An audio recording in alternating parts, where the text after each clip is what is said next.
10월 2일 새벽 예배를 영상으로 드리겠습니다. 경건한 마음으로 함께 해 주시길 바랍니다. 주님이 가르쳐 주신 기도를 드리겠습니다. 하늘에 계신 우리 아버지, 아버지의 이름을 거룩하게 하시며 아버지의 나라가 오게 하시며 아버지의 뜻이 하늘에서와 같이 땅에서도 이루어지게 하소서. 오늘 우리에게 일용할 양식을 주시고 우리가 우리에게 잘못한 사람을 용서하여 준 것 같이 우리 죄를 용서하여 주시고 우리를 시험에 빠지지 않게 하시고 악에서 구하소서. 나라와 권능과 영광이 영원히 아버지의 것입니다. 아멘. 찬송가 354장을 함께 부르시겠습니다.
성경 말씀은 예레미야 40장 7절에서 16절까지의 말씀입니다. 들에 있는 모든 지휘관과 그 부하들이 바벨론의 왕이 아히감의 아들 그다랴에게 그 땅을 맡기고 남녀와 유아와 바벨론으로 잡혀가지 아니한 빈민을 그에게 위임하였다 함을 듣고 그들 곧 느다냐의 아들 이스마엘과 가레야의 두 아들 요하난과 요나단과 다루메스의 아들 스라야와 느도바 사람 에베의 아들들과 마아가 사람의 아들 여사냐와 그들의 사람들이 미스바로 가서 그다랴에게 이르니 사반의 손자 아히감의 아들 그다랴가 그들과 그들의 사람들에게 맹세하여 이르되 너희는 갈대아 사람을 섬기기를 두려워하지 말고 이 땅에 살면서 바벨론의 왕을 섬기라. 그리하면 너희에게 유익하리라. 보라, 나는 미스바에 살면서 우리에게로 오는 갈대아 사람을 섬기리니 너희는 포도주와 여름 과일과 기름을 모아 그릇에 저장하고 너희가 얻은 성읍들에 살라 하니라. 모압과 암몬 자손 중과 에돔과 모든 지방에 있는 유다 사람도 바벨론의 왕이 유다의 사람을 남겨둔 것과 사반의 손자 아히감의 아들 그다랴를 그들을 위하여 세웠다 함을 듣고 그 모든 유다 사람이 쫓겨났던 각처에서 돌아와 유다 땅 미스바에 사는 그다랴에게 이르러 포도주와 여름 과일을 심히 많이 모으니라. 가레야의 아들 요하난과 들에 있던 모든 군 지휘관들이 미스바에 사는 그다랴에게 이르러 그에게 이르되 암몬 자손의 왕 바알리스가 내 생명을 빼앗으려 하여 느다냐의 아들 이스마엘을 보낸 줄 내가 아느냐 하되 아히감의 아들 그다랴가 믿지 아니한지라. 가레야의 아들 요하난이 미스바에서 그다랴에게 비밀이 말하여 이르되 청하노니 내가 가서 사람이 모르게 느다냐의 아들 이스마엘을 죽이게 하라. 어찌하여 그가 내 생명을 빼앗게 하여 내게 모인 모든 유다 사람을 흩어지게 하며 유다의 남은 자로 멸망을 당하게 하려 하니라. 그러나 아히감의 아들 그다랴가 가레야의 아들 요하난에게 이르되 내가 이 일을 행하지 말 것이니라. 내가 이스마엘에 대하여 한 말은 진정이 아니니라 하니라. 아멘. 우리의 삶을 보면 기쁜 일도 슬픈 일도 또 불행한 일도 행복한 일도 참 많은 일들이 다양하게 일어나고 있습니다. 그런데 이렇게 변화무쌍한 삶을 맞이할 때마다 우리가 통찰력을 갖고 어떻게 분별하느냐 또 어떻게 결정을 내리느냐가 참 중요합니다. 이럴 때 필요한 것이 확인입니다.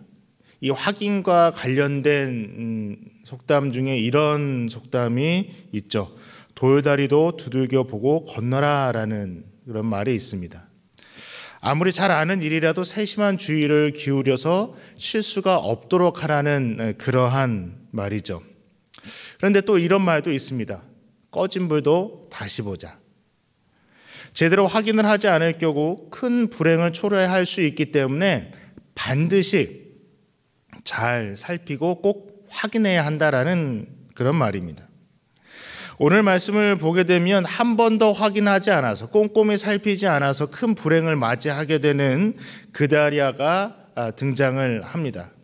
오늘 본문 말씀을 보면 이 예레미야 40장 7절에서 16절까지의 어떤 주인공은 유다의 총독이 된 그다랴라고 할 수 있는데 이 그다랴에 대해서 잠시 살펴보면 그다랴는 이 바벨론 왕이 세운 총독입니다. 그러니까 바벨론이 이스라엘을 점령하고 이제 이스라엘을 다스릴 그런 사람이 필요했는데 그 가운데 이 그다랴를 세워서 이스라엘을 다스리게 했던 것이죠. 7절에 바벨론 왕이 아히감의 아들 그다랴에게 그 땅을 맡겼다라고 하는 것은 총독으로 세웠다라는 것입니다. 아마도 그다랴는 이 친바벨론 성향이었던 사람이었기 때문에 바벨론 왕이 유다의 총독으로 세우지 않았나 싶습니다. 바벨론 왕이 자신에게 반기를 들 사람을 그 유다의 총독으로 지도자로 세우지는 않겠죠. 그러면 세력을 모아서 자신에게 또다시 도전을 할 수 있기 때문에 자신이 잘 컨트롤할 수 있는 이 바벨론에 대해서 아주 우호적인 이 그다랴였기 때문에 유다의 총독으로 임명이 되었을 것이라는 겁니다. 두 번째로는 이 그다랴가 이 예레미야 선지자와 인연이 참 깊다라는 것입니다. 엄밀히 말하면 그다랴보다는 그다랴의 아버지인 아히감과 이 예레미야의 관계가 아주 깊은데 예레미야 26장 24절을 통해서 이 예레미야와 아히감의 관계를 알 수 있는데 한번 같이 보겠습니다. 사반의 아들 아히감이 손이 예레미야를 도와주어 그를 백성의 손에 내어주지 아니하여 죽이지 못하게 하니라. 아멘. 예레미야 26장에서는 어떤 일이 있었냐면은 예레미야가 유다 백성들과 그리고 유다의 모든 고관들 앞에서 예루살렘 성전과 예루살렘이 무너질 것을 예언합니다. 그것을 예언하면서 이스라엘에게 어떠한 것을 촉구했느냐, 26장 예레미야 26장 13절에 이렇게 말씀을 했는데, 그런즉 너희는 너희 길과 행위를 고치고 너희 하나님 여호와의 목소리를 청종하라. 그리하면 여호와께서 너희에게 선언하신 재앙에 대하여 뜻을 돌이키시리라 라고 선포했습니다. 길과 행위를 고치라고, 그리고 여호와의 목소리를 청종하라고 선포했지만 백성들이 안 하죠.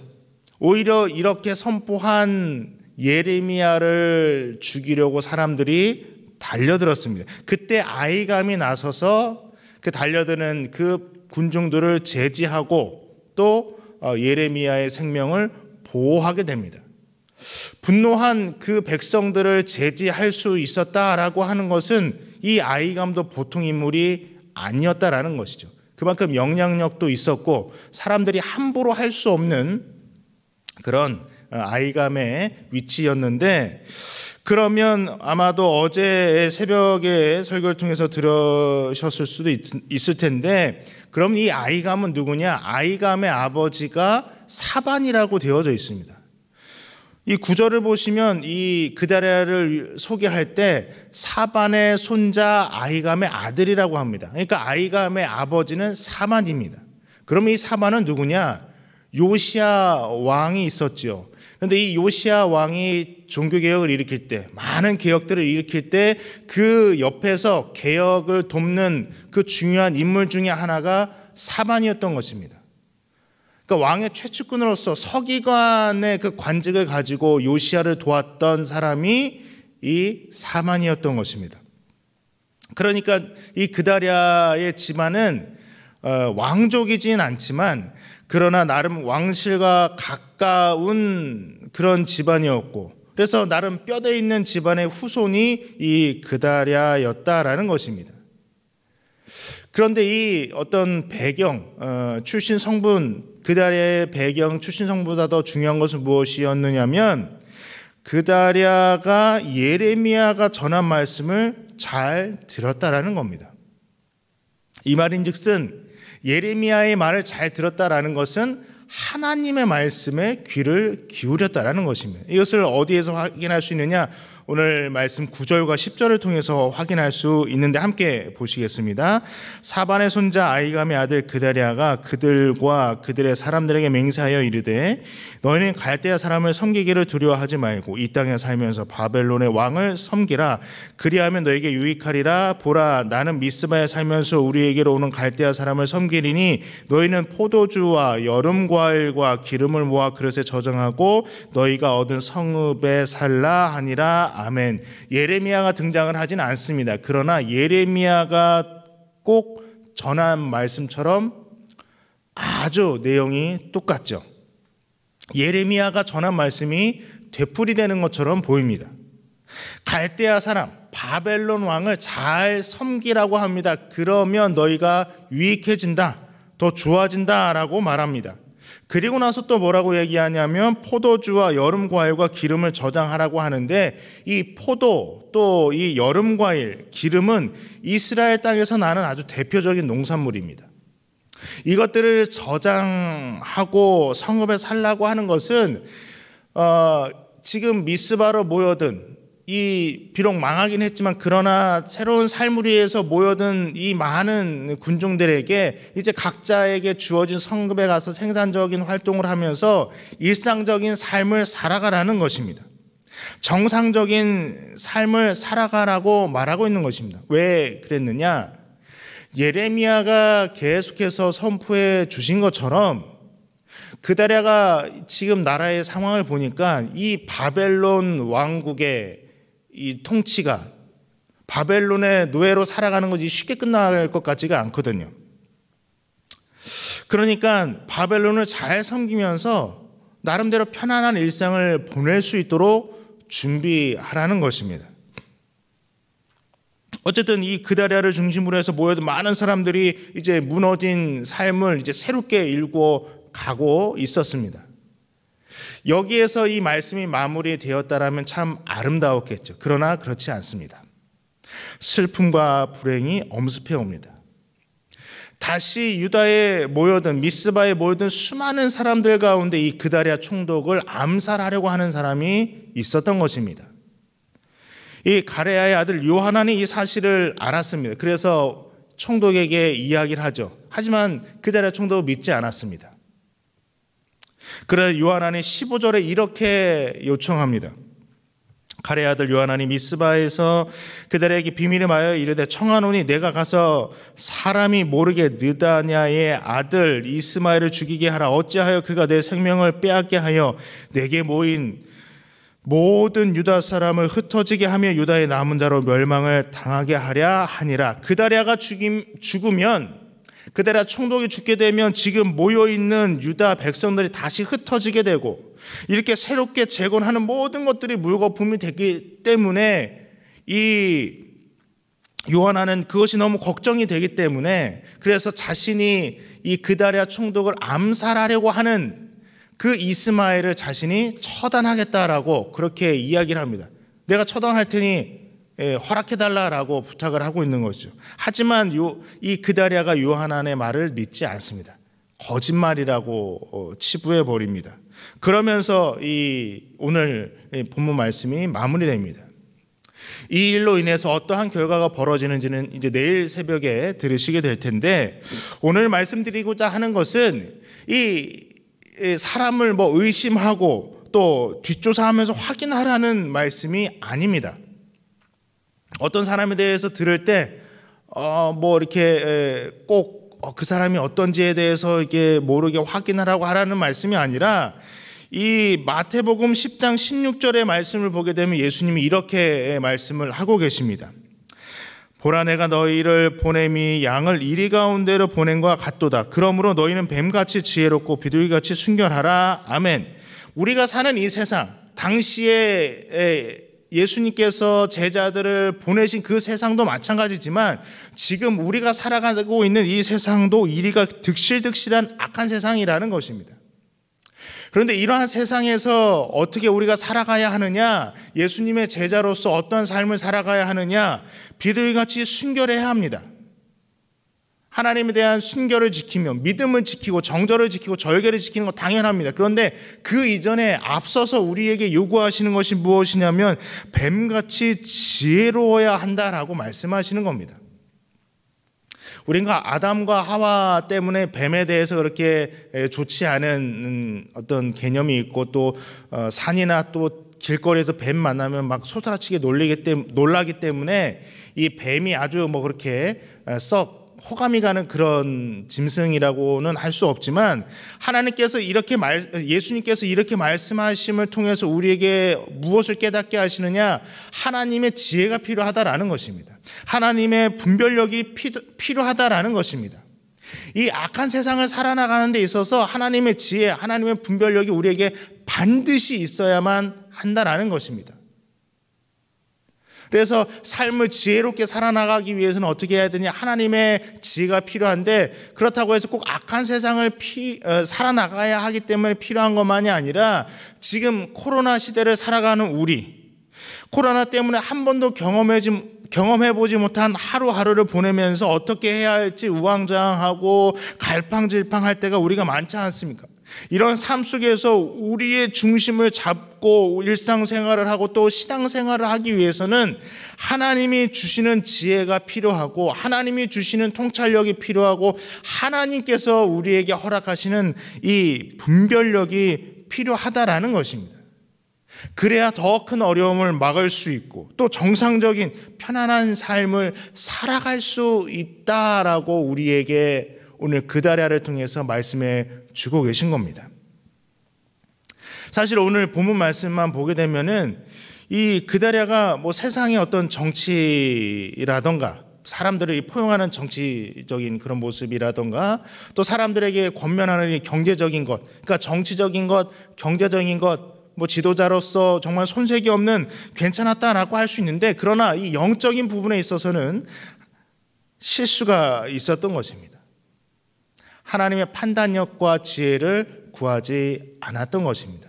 이 말을 다르게 우리가 보면은 하나님의 판단력과 지혜를 구하지 않았다, 하나님을 의지하지 않았다라고 하는 것입니다.